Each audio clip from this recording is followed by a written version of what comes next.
Hey guys, what's up guys? So nandito ako ngayon sa aming mess room. Nakikita niyo ba yan? Yan ang aming mess room. Nandito nga pala si Seking ko. Hi Sek! Hey, Perks, Clippers! Batang pogi mo oh. Say, pogi ka rin. Magtatanong ako sa'yo part. Yeah, wag Kasi- ka naman. Kasi Seking cook eh. Seking cook ba? So, ikaw lang ang nandyan sa kusina, ano? Ang kasama mo, chief cook mo ay Indiano. Oo, kaya sa akin dyan, ako sa atin, Bluetooth. Ikaw tagaluto sa amin. Si Indian doon na sa mga opisyal na. Oo. Pwede ba akong pumasok dyan? Hindi! So yan, nagpaalam tayo para ma-interview natin tong lintiang ng second cook na to, ha? Magkano sahod ng second cook? 1913 Sa peso? times 58. Magkano lahat? 100,000, I think. Pahiwa-hiwa lang ng ayan, patatas. Pag-apritada ako ng chicken. Chicken na naman. Ano tayong ibang ulam dyan? Baboy man lang? Doon sa kakapag baboy tayo, di ba? Ayan na. So guys, tanongin natin si second cook kung paano siya naging second cook. Paano ka naging second cook? Dali lang, una, messman ako rito sa bis. Una ko messman sa may JPIL. Way back to 2008. So kailangan mo ng experience. Pero hindi ka nag-inter-island? Hindi, international kagad ako. Pinasok ako ng peace ng si Captain Tamaya. Captain yun? Captain. Anak ng ninong ko. Anak ng ninong mo.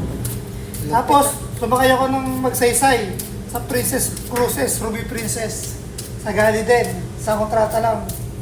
Tapos nag-F sharp ako, messman. Pero ano, graduate ka ng ano? Graduate sa Kangkuhan. Hindi nga, graduate ka ng ano? High school graduate ako. Oh, high Alam, school. mahirap lang ako. Oh guys, high school graduate to ha. Oh, okay, high school graduate. Go, continue. Tapos ano nangyari sa'yo? Tapos sunod daw ng magsaysay nga, di ba? Hindi, syempre, bago ka maka, ano, ng international. Na ano tayo naming mo, syempre. Madami. BT, Nestman Course, Sari-Sari, GTF pa dati tawag dun eh. Yung ngayon na natawag. Basics, Seaman. Tapos, Nakalimutan ko na ako ng tawag eh. o tapos, Yun na. ba't natataranta ka? Eh, nag-mag oras na yung utang dahil ako gagawin eh. Magsasahig pa ako, magsaset pa ako ng lamesa.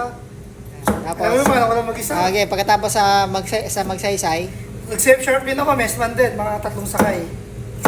tapos, Tapos dito na sa B-ship, pinalit ako maka-apply dito kasi nga may USB sa ako. Sumakay din ako ng messman, mga 3 messman, tapos nag-second cook ako. Bale, pang-4 na ng second cook po, ng 5. pang-limang second cook mo na. Oo, pang-4. Ganun.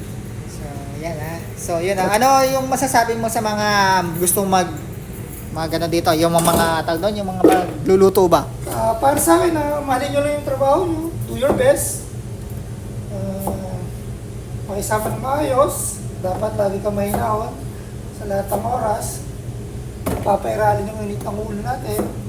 Kung may problema, pagsama sa trabaho. Do your job. Ayun lang. In short. Yan. Napunta tayo dito para magtrabaho. Gawin natin best natin para sa trabaho. Para pasarapin natin yung ulam sa alam natin paraan. Huwag natin yung shortcut. Kasi kakainin din natin yan. Yan. Kasi pagka sinorkat mo, Kailangan laging malinis yung pagkain natin. Siyempre. yun. Ganyan. Tapos lagi may tinapay sa break time. Yes! Alright. Oh, Webers, hanggang dito mo baka makataga ako.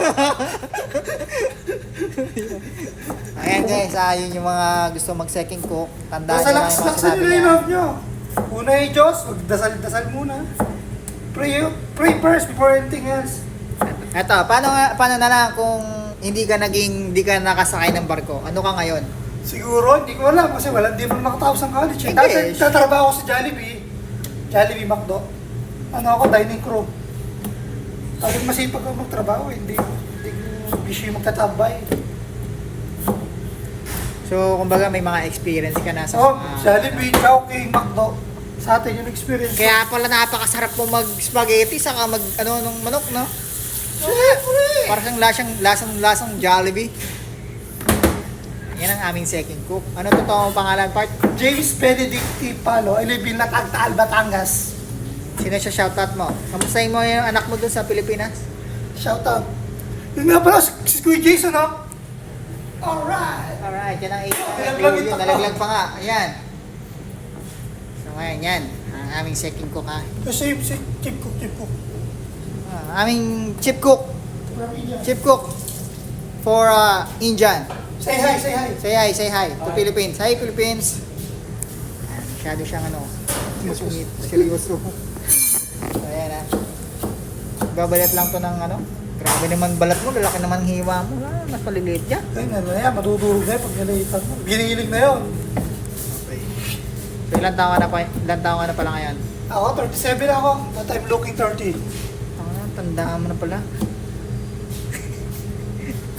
Maybe someday, I become chip cook. Maybe 2 years or 3 years. Nice one. Yan ang gusto ko sa'yo. So yan. That's guys, first. Before anything else. Alright. Alright. Yan ang aming second cook. Napaka-pogi. Napaka-pogi. Yan na, magpapaalam ka na sa mga followers ko. Okay. God bless to all. Share na. Bye!